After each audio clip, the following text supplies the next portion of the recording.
And we're back. Sorry about that interruption. Jim Brown, the one thing about Jim Brown was, and we started to notice it probably, I want to say it was during the NFL Honors, which is an award show where players, coaches get awards. The people who are announced to go in the Hall of Fame go into that Hall of Fame. They do that whole big ceremony. Well, they turn the camera over and they see some of these athletes. Jim Brown would be one of them. And every year, he always had a kind of demeanor about it.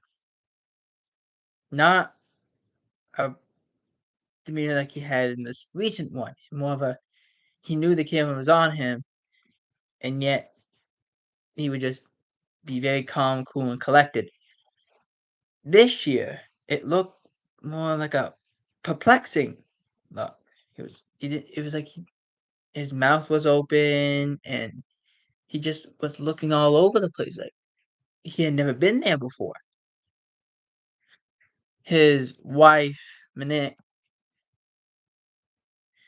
said in a tweet that Jim Brown had passed away from dementia. No one knew he had dementia. Nobody. We knew something was wrong. We didn't know what it was. But I remember looking at the honors. I was like, he doesn't look too good. Something is wrong. He doesn't look good. Now, is that part of the fact that he was 87 years old? Maybe. But I was like, and when I saw the report, I was convinced they were not going to say what he had until much later. The fact that they went, and his wife said dementia. Like, I was kind of surprised. Maybe I shouldn't have been surprised. But I want to take you back. This was a guy who was an actor. And you can find the interviews that he did on YouTube, and I encourage that you do. But I also encourage you to watch. A couple years ago, the NFL did a Super Bowl commercial. They had all the athletes. Peyton Manning, Tom Brady, Emmitt Smith, Barry Sanders, Joe Montana, Jerry Rice, Mike Singletary. And at one point, there's Marshawn Lynch, and he's sitting right near this big cake. There's a football on top of this cake, a golden football. It's for the 100th year of the NFL season. And Marshawn goes to grab the cake, and the ball comes off the cake. And all the athletes look over, and they see the football on the ground. Mike Singletary takes his glasses off. He yells fumble, and he goes to dive on the ball. And they're all running around, and then you have people like Juju Smith-Schuster stepping through plates without hitting the plates. People like LaDainian Tomlinson doing spin moves and getting hit by Ed Reed and flipping a table on top of champagne.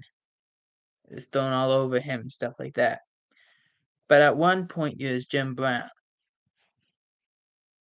And he sits there and he only says like one or two sentences. But you're like, that was Jim Brown. That's who he was. And you already knew even what he was saying, it had more power behind it.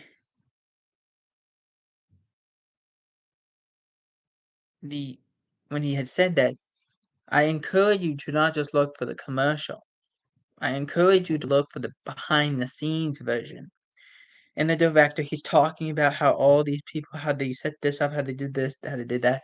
But he's like, when Jim Brown got in the room, everyone flocked to him. And he was very nice. He was giving everyone handshakes. He was taking pictures with everyone. He was increasingly nice. And that was who Jim Brown was. Jim Brown played in an era not a lot of people of African American descent played. He played for the Cleveland Browns fittingly. Played for head coach Paul Brown fittingly. Paul Brown had a saying many, many years ago. said, "I don't care if they're white, black,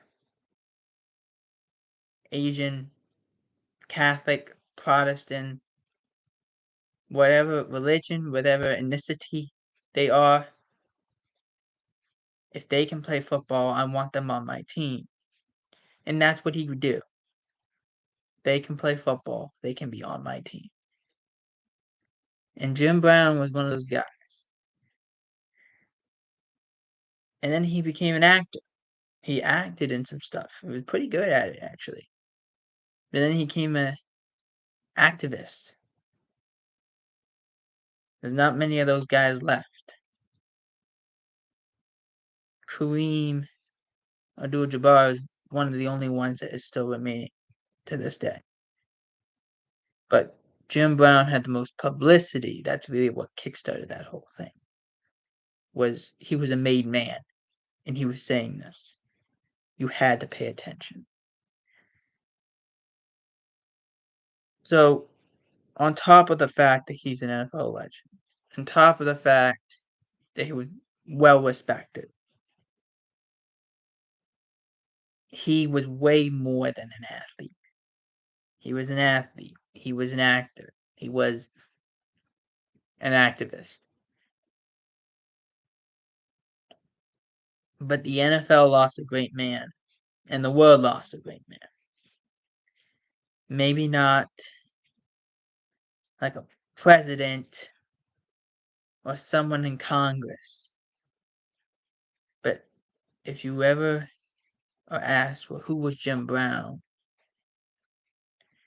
The man played 9 years, retired in his prime, yet led the NFL for decades in rushing. Was an actor, was in quite a few movies and quite a few roles. Became a social rights activist. The NFL lost a great man, the world lost a great man, and the world and the NFL will not be the same without Jim Brown. For NFL World, I'm Jacob Hebert. Out.